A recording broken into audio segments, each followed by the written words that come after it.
I'd like to welcome Anita Hazenberg to Interpol World Television, and she is the Director of the Innovation Centre Directorate at the Interpol Global Complex for Innovation based in Singapore. Anita, welcome to Interpol World Television. Thank you so much. Indeed, I'm the Director of the Innovation Centre. We call it the Innovation Centre here in Singapore.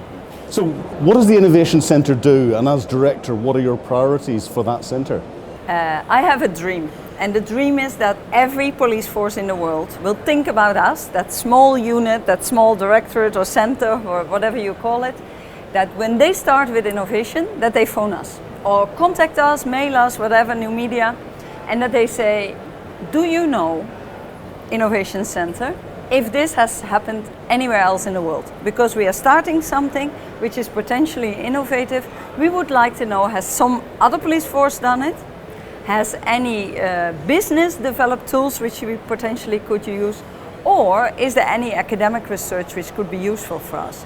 So we want to be the connector, as we call ourselves, between all these developments so that countries, police forces, save money, time and energy in developing that what is already developed somewhere else. Now, we almost always associate innovation with technology, but do you look at procedural innovation and doctrinal innovation as well? You know, innovation is not all about technology. It is about changing the mindset, the structure and the culture. Because if you innovate something, you have a new procedure and it doesn't go to your procurement in your organization, you have to look at all of them, otherwise it will not work. And what are the key things that you're picking up in the minute? There must be some trends that are coming through your organization today. Actually, and this is what is happening at Interpol World, is that we really clearly identify trends. You know, the drone, not only the co-creation lab we have, but also the drone working group is massively oversubscribed. That tells us something. What about 5G? What about IoT, Internet of Things? What about blockchain? What about partnerships? And I can actually go on. It was a pleasure today that we had such an interesting keynote speakers. But everything they mention is reflected in one of the co-creation labs in the days to come. It's reflected in the co-creation labs during these 3 days of Interpol. Yeah. Now, international police forces and international law enforcement are innovating rapidly, and you're clearly coordinating it. But so are the bad guys. So wait. Who's winning? You make an assumption that the police is innovating quickly. I'm not sure if I agree. The DNA of police officers is very much responsive. We deal with a problem that starts now, and we are good in it. That's why I love to be a police officer already for 36 years. But our DNA is responsive, not preparative. We are not preparing enough for the future. So are criminals doing that? Definitely. They make use of all these new technologies, and it's a kind of a rat race in who will be the quickest, who will be the first. But unfortunately, the criminals don't have the legal constraints, they don't have to think about ethics, they don't think about privacy, they just can go ahead. And how important is bringing the private sector into your innovations and innovative processes? For me, it's double-sided, because you know, some of the private companies are actually making money because, for example, they use encryption.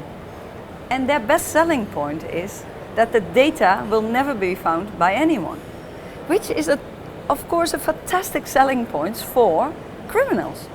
So how can they help us, law enforcement, in making sure that we indeed have access to, in this example, encryption? So in innovation that we've got through your directorate, what are the priorities that you're seeing, and what is it that you're dealing with? First of all, as I explained before, we want to be the connector, but we have set ourselves the aim to develop the Interpol Global Innovation Agenda.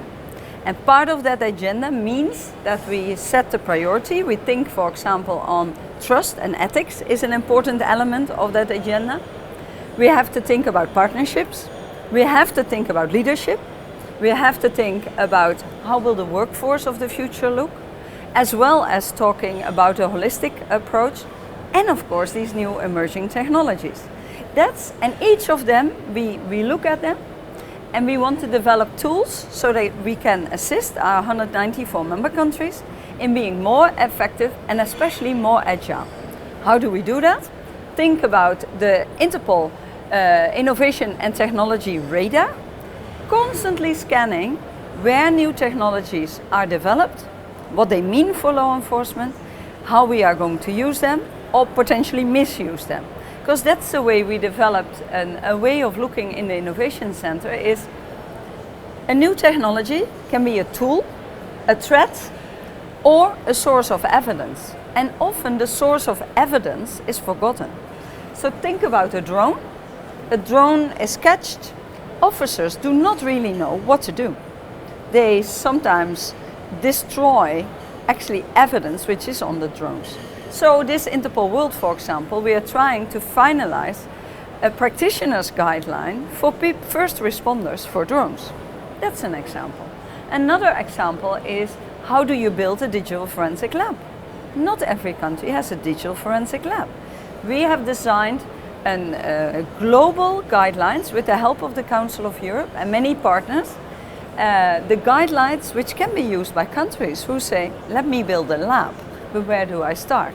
It's all there, and in that way we maybe can ensure that we don't have weak spots. Everyone has a certain quality standard.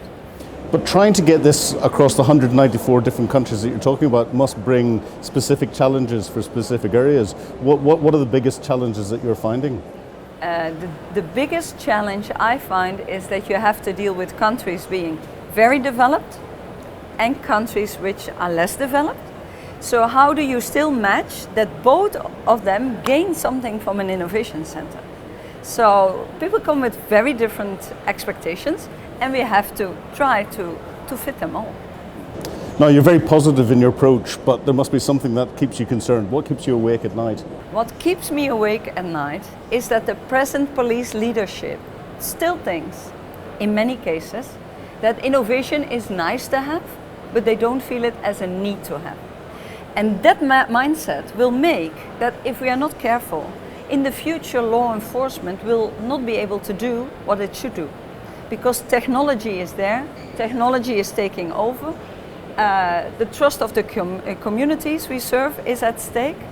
So chiefs of police, wake up. We have to start preparing for the future now, and Interpol is there to help. Anita, on that very clear message to the chiefs of police across the globe, thank you very much indeed for talking to Interpol World Television. It's been a real pleasure. Thank you so much.